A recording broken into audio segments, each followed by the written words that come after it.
जय हिंद दोस्तों, स्वागत है आप सभी का गीतानंदन एकेडमी पर। आज का विषय थोड़ा गंभीर है लेकिन बेहद जरूरी, क्योंकि आज हम बात करने जा रहे हैं अमेरिका के नए शिक्षा मीमों और भारत के स्वदेशी डिजिटल कदम के बारे में। दो ऐसी घटनाएं जो भले अलग अलग दिशाओं से आए हों, लेकिन भविष्य में ग्लोबल एजुकेशन सिस्टम की दिशा तय करने वाली हैं।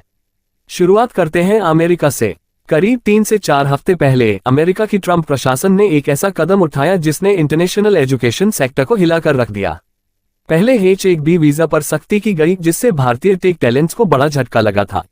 और अब अमेरिकी विश्वविद्यालयों में पढ़ रहे विदेशी छात्रों पर एक नई पाबंदी लगा दी गई है।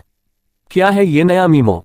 ट्रंप प्रशासन ने एक 10 पॉइंट मेमोरेंडम जारी किया है, जिसमें अमेरिकी कॉलेजों को साफ निर्देश दिए गए हैं कि अब 15% से ज्यादा छात्र अंतर्राष्ट्रीय नहीं हो सकते और किसी एक देश से 5% से अधिक छात्रों को एडमिशन नहीं दिया जा सकता।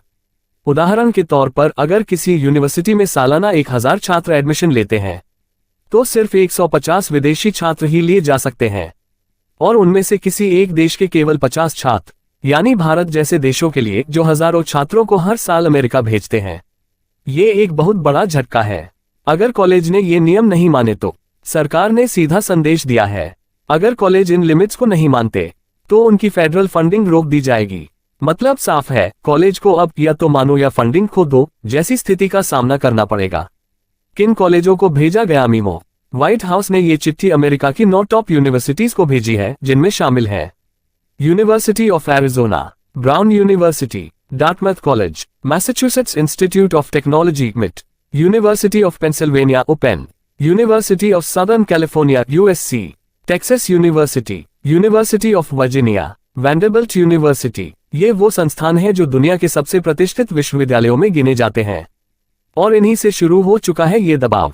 यूनिवर्सिटीज का रिएक्शन। अमेरिका के कई कॉलेज और यूनिवर्सिटीज इस मीमो के खिलाफ उतर आए हैं। उनका कहना है कि विदेशी छात्र न केवल डाइवर्सिटी लाते हैं, बल्कि यूनिवर्सिटीज की रिसर्च और फंडिंग स्ट्रक्चर में अहम भूमिका निभाते हैं। विदेशी छात्रों की फीस आमतौर पर अमेरिकन छात्रों से कहीं अधिक होती है। उसी अतिरिक्त आय से रिसर्च प्रोजेक्ट्स, स्कॉलरशिप्स और नई सुविधाएं फंड होती हैं। अब अगर इंटरनेशनल एडमिशन पर लिमिट लगती है तो विश्वविद्यालयों की वित्तीय स्थिरता और रिसर्च का भविष्य दोनों पर असर पड़ेगा। द गार्डियन जैसी इंटरनेशनल मीडिया का भी बयान। यूके की प्रमुख मीडिया द गार्डियन ने इस पॉलिसी को अमेरिका की उच्च शिक्षा प्रणाली को खुद कमजोर करने वाला कदम बताया है। उनके मुताबिक डोनाल्ड ट्रंप प्रशासन अमेरिकी यूनिवर्सिटीज की ग्लोबल पोजीशन को कमजोर कर रहा है, क्योंकि टैलेंट पर रोक लगाने से अमेरिका का एजुकेशन सेक्टर धीरे धीरे बाकी देशों से पिछड़ सकता है। डेटा और मॉनिटरिंग का नया अध्याय। इस मीमो में एक और चिंता बढ़ाने वाला पॉइंट है। किसी भी विदेशी छात्र को एडमिशन देने से पहले उसका डेटा अमेरिकी डिपार्टमेंट ऑफ स्टेट और होमलैंड सिक्योरिटी के साथ शेयर करना होगा। यानी अब स्टूडेंट का सोशल मीडिया, उसकी एक्टिविटी, उसकी वैल्यूज तक की स्क्रीनिंग की जाएगी कि कहीं वह अमेरिकन इंटरेस्ट्स के खिलाफ तो नहीं। ये कदम अमेरिका में फ्रीडम ऑफ एजुकेशन के सिद्धांत पर सीधा सवाल खड़ा करता है। दूसरी तरफ भारत का स्वदेशी कदम। अब बात करते हैं भारत की। इसी समय भारत के शिक्षा मंत्रालय ने भी एक बड़ा फैसला लिया। फैसला ये था, अब मंत्रालय के सभी दफ्तर विदेशी सॉफ्टवेयर या विदेशी वर्क एप्स का इस्तेमाल नहीं करेंगे। मतलब अब न तो गूगल वर्कस्पेस, न माइक्रोसॉफ्ट ऑफिस, बल्कि सिर्फ और सिर्फ भारतीय ज़ोहो ऑफिस स्वीट का इस्तेमाल किया जाएगा। मंत्रालय का स्पष्ट आदेश। शिक्षा मंत्रालय ने सभी विभागों को आदेश दिया कि use only Indian work apps. अब हर आधिकारिक डॉक्यूमेंटेशन, स्प्रेडशीट, प्रेजेंटेशन, ईमेल, सब कुछ भारतीय प्लेटफॉर्म पर ही होगा। ये केवल डिजिटल परिवर्तन नहीं है, बल्कि डिजिटल आत्मनिर्भरता की दिशा में ठोस कदम है। ये कदम क्यों जरूरी था? आपको याद होगा, कुछ महीने पहले IT मंत्री अश्विनी वैष्णव ने भी यही कहा था, हम विदेशी सॉफ्टवेयर पर निर्भरता कम करेंगे और अपने प्रोडक्ट्स को प्राथमिकता देंगे। अब वही नीति शिक्षा मंत्रालय तक पहुंच चुकी है। मतलब भारत अब सिर्फ टेक्नोलॉजी का उपभोक्ता नहीं, बल्कि खुद एक प्रोड्यूसर नेशन बनने की दिशा में बढ़ रहा है। अमेरिका और भारत दो अलग रास्ते, एक जैसी भावना। अब अगर हम दोनों नीतियों को साथ रखकर देखें तो फर्क तो है, लेकिन भावना एक ही है, कंट्रोल और आत्मनिर्भरता। अमेरिका अपने कॉलेजों और इमिग्रेशन सिस्टम पर कंट्रोल मजबूत कर रहा है। भारत अपने डिजिटल सिस्टम पर कंट्रोल और आत्मनिर्भरता बढ़ा रहा है।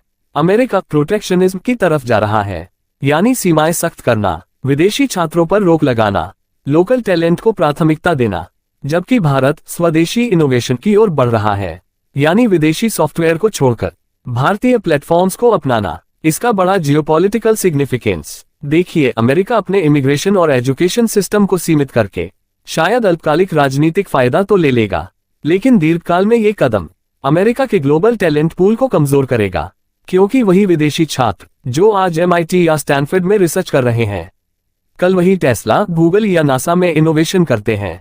और अगर ये छात्र वहां नहीं जाएंगे तो वह टैलेंट भारत, यूरोप या एशिया में ही रहेगा। भारत के लिए यह एक अवसर हो सकता है कि वह अपने देश में ही वर्ल्ड क्लास एजुकेशन और रिसर्च हब बनाए।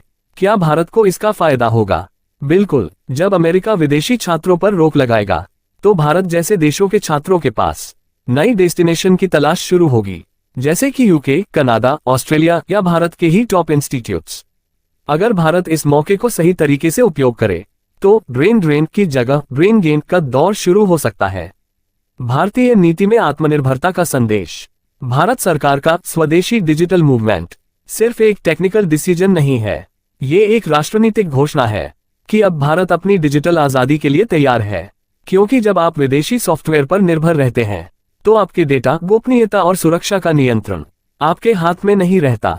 ज़ोहो जैसी भारतीय कंपनियां न केवल भारतीय हैं, बल्कि भारत के डेटा प्रोटेक्शन कानूनों के तहत आती हैं। इससे राष्ट्रीय सुरक्षा और डेटा संप्रभुता, डेटा सॉवरेंटी दोनों को बल मिलता है। तुलना में निहित संदेश। अगर हम इन दोनों घटनाओं का तुलनात्मक विश्लेषण करें तो दो संदेश साफ निकल कर आते हैं। अमेरिका नियंत्रण चाहता है, वह अपने सिस्टम में विदेशी प्रभाव को सीमित कर रहा है। भारत आत्मनिर्भरता चाहता है, वह अपने सिस्टम से विदेशी निर्भरता को खत्म कर रहा है। यानी दोनों देश अपने अपने क्षेत्रों में इंडिपेंडेंस को परिभाषित करने में लगे हुए हैं। आगे का रास्ता। अब सवाल उठता है, आगे क्या होगा? क्या अमेरिकी यूनिवर्सिटीज इस नीति को मानेंगी या कोर्ट में चुनौती देंगी? क्या भारत का स्वदेशी डिजिटल मिशन सरकारी दफ्तरों से निकलकर निजी क्षेत्र तक पहुंचेगा? और सबसे बड़ा सवाल, क्या ये सब ग्लोबल एजुकेशन ऑर्डर को बदल देगा?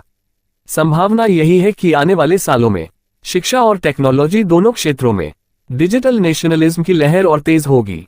हर देश अपने छात्रों, अपने डेटा और अपने इनोवेशन पर लोकल कंट्रोल चाहता है, और यही आने वाले दशक की नई विश्व नीति बनेगी।